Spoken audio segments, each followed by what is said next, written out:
그가 전한 것을 누가 얻었느냐? 여호와의 팔이 누구에게 나타났느냐?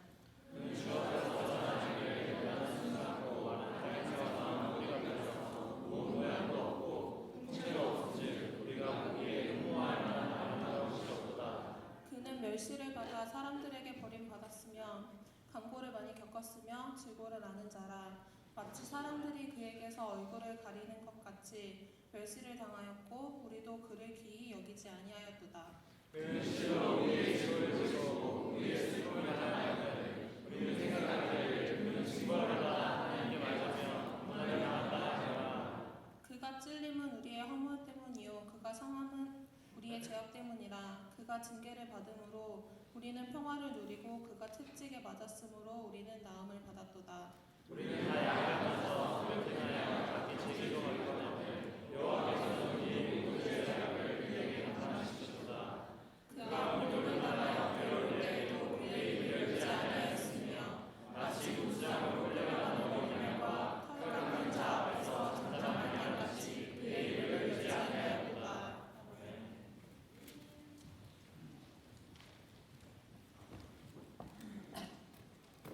자, 오늘은 우리 마지막 찬송 불렀던 우리 때문에 똑같은 제목입니다. 우리 때문에라는 제목을 가지고 말씀을 나누도록 하겠습니다. 자, 이제 예수께서 본격적으로 십자가 고난을 당하신 주간이 시작이 됩니다. 매년 한 번씩 우리는 부활주일 이전에 이 고난 주간을 경험합니다. 이 일주일을 잘 보내야 부활의 감격을 제대로 경험할 수가 있습니다. 고난 주간을 통해 예수의 죽으심을 제대로 묵상하고 보내야지 이 부활이 주는 기쁨, 우리가 정말 빼앗기지 않은 지구의 기쁨 역시 제대로 경험할 수 있게 됩니다. 십자가에서 당하신 온갖 고통과 조롱과 그리고 죽으심은 다른 이유가 아님을 우리는 분명히 압니다. 우리 때문입니다. 바로 나 때문입니다. 여러분 때문이고, 내가 죄를 짓는 것 때문에 거짓과 시기와 또 미움, 또 음란함과 성적인 타락과 방탕함, 또 교만과 또 이기적인 그런 모습들, 게으름과 혈기와 용서하지 못한 마음들, 우리가 범하는 이러한 죄악들 때문에 예수님이 대신 십자가에 달려 돌아가신 겁니다.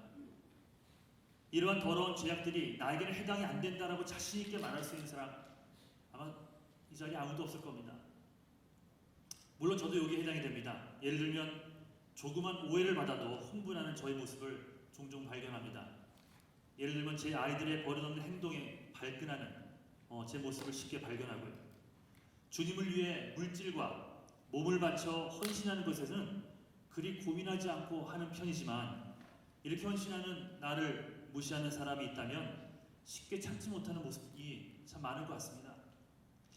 자, 오늘 본문은 그런 저로 하여금 정말 가슴을 치며 회개하게 만듭니다.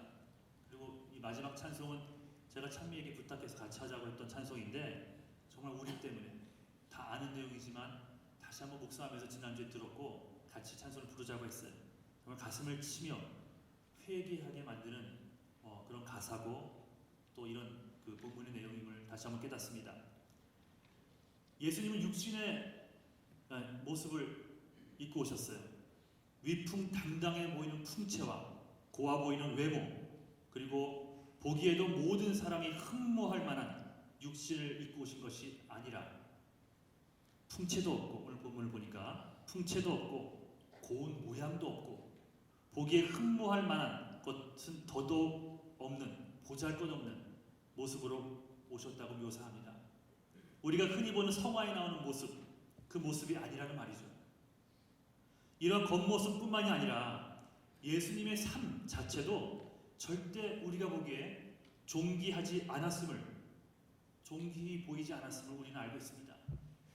우리 때문에, 여러분 때문에, 나 때문에 예수님이 멸시를 받습니다. 잘못은 내가 했는데 멸시는 주님이 받으십니다. 미워하며 살아가는 것은 나인데 조롱은 주님이 당하십니다. 물질과 권력 그리고 부도덕을 행하는 것은 바로 여러분과 전데 손과 발에 못 박히신 것은 예수님이셨습니다. 반복되는 죄악, 그 죄악들을 저지르는 것은 여러분과 전데 죄의 대가인 죽음은 예수님이 당하셨습니다. 사람들에게 실어 버림받은 이유가 예수님 당신의 죄악 때문이 아니라 바로 우리의 더러운 죄악 때문이라 하십니다. 심지어는 선택받았던 그 유대인들조차도, 그러니까 이것을 오늘날 우리에게 적용한다면 구원받은 우리들조차도 주님을 귀하게 여기지 않고 살아가진 않는지 한번 돌아보길 원합니다. 구원받은 은혜를 기억하며 살아야 하는 우리조차도 우리 삶 속에서 예수를 그리 귀하게 여기며 살지 못하고 있음을 발견합니다. 그냥 생각나는 대로 말하고 내뱉고 생각나는 대로 정죄하고 행동하고 남는 시간 물질 있으면 드리고 교회 주의를 안 지키면 좀 뭔가 꺼림칙해서 나오긴 하는데 우선순위가 예수님은 아니고 혹시 그런 삶을 살고 있지는 않습니까? 그래서 마음이 아픕니다. 은혜 받은 우리가 삶의 가장 중요한 순간마다 주님을 높여야 하는 바로 그 순간마다 그 주님을 멸시하고 무시하고 잊어버리고 살고 있습니다. 4절을 보시면 예수님은 당신의 질고나 슬픔이 아닌 바로 인간, 우리의 질고, 우리의 슬픔을 담당하신 것이라고 말씀하시죠. 창에 찔리고 채찍에 맞으신 이유가 바로 나의 허물과 죄악 때문임을 여러분 분명히 알고 계십니까? 주님의 몸이 상하고 망가지신 이유가 다름 아닌 우리의 죄가 때문임을 여러분 아느냐는 말입니다. 하나님이 어떻게 나한테 이룰 수 있어? 내가 얼만큼 하나님을 헌신했는데 어떻게 나한테 이룰 수 있어? 라는 말만 잘하지 않습니까?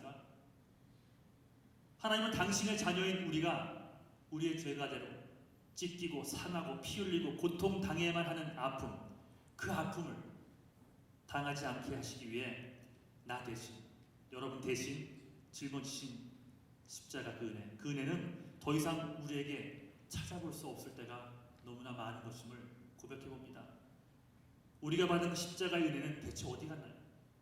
우리가 보는 행동만 우리가 쳐다봐도 금방 혈기내고 비교하고 시기하고 교만하고 나만을 위하고 그런 모습만 봐도 그 사랑은 어디 갔는지, 그 은혜는 어디 갔는지 한번 돌아보게 됩니다.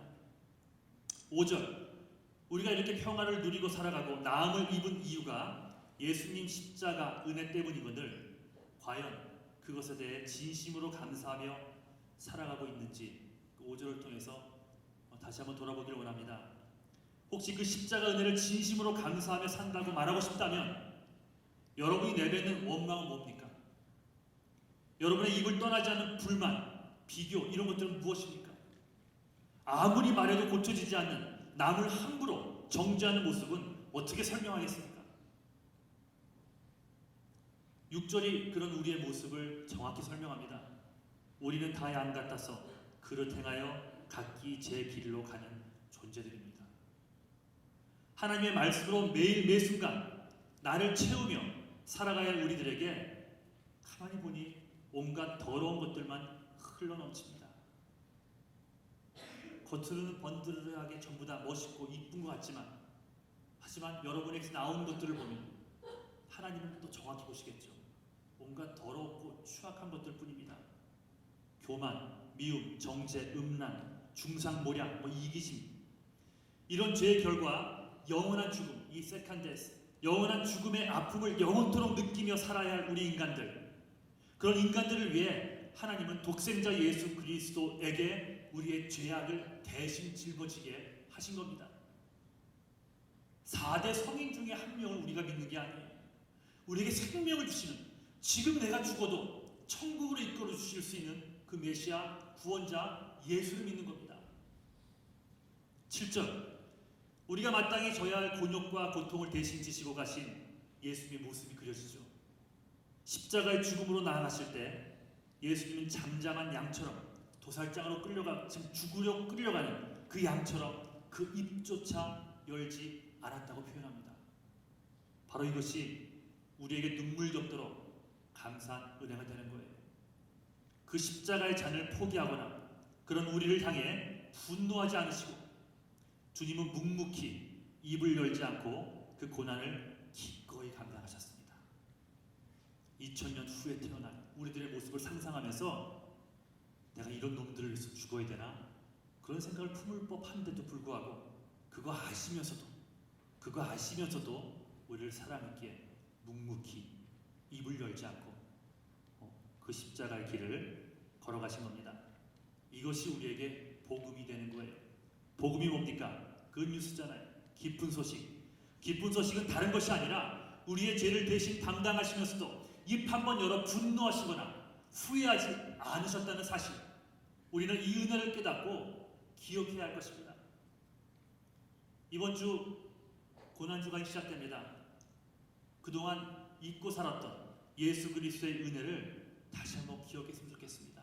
분주했던, 바빴던, 그저 아파서 눈물만 흘렸던, 세상적인 눈물만 흘렸던 그런 것들 말고 이제는 잠시 멈춰서 예수님께서 어떤 죽음을 죽으셨는지, 우리가 받은 사랑이 무엇인지 다시 한번 마음판에 기억하며 새기는 시간이 되기를 주님의 한 주로 축원합니다. 형통할 때에는 예수의 십자가 은혜를 기억하고 공고하고 힘이 들어 쓰러질 때에도 우리에게 이미 임한 사랑이 어떤 것인지 기억하며 감사하는 여러분들이 되십시오. 씻을 수 없었던 우리의 더러운 죄악들이 모두 십자가에 달려 있음으로 인해서 그것으로 인해 기뻐하고 즐거워하고 감사하는 한 주간이 되시기를, 그 정말 기쁜 마음으로 부활주의를 맞는 여러분 될 수 있기를 주님의 간절히 축원합니다. 기도하겠습니다.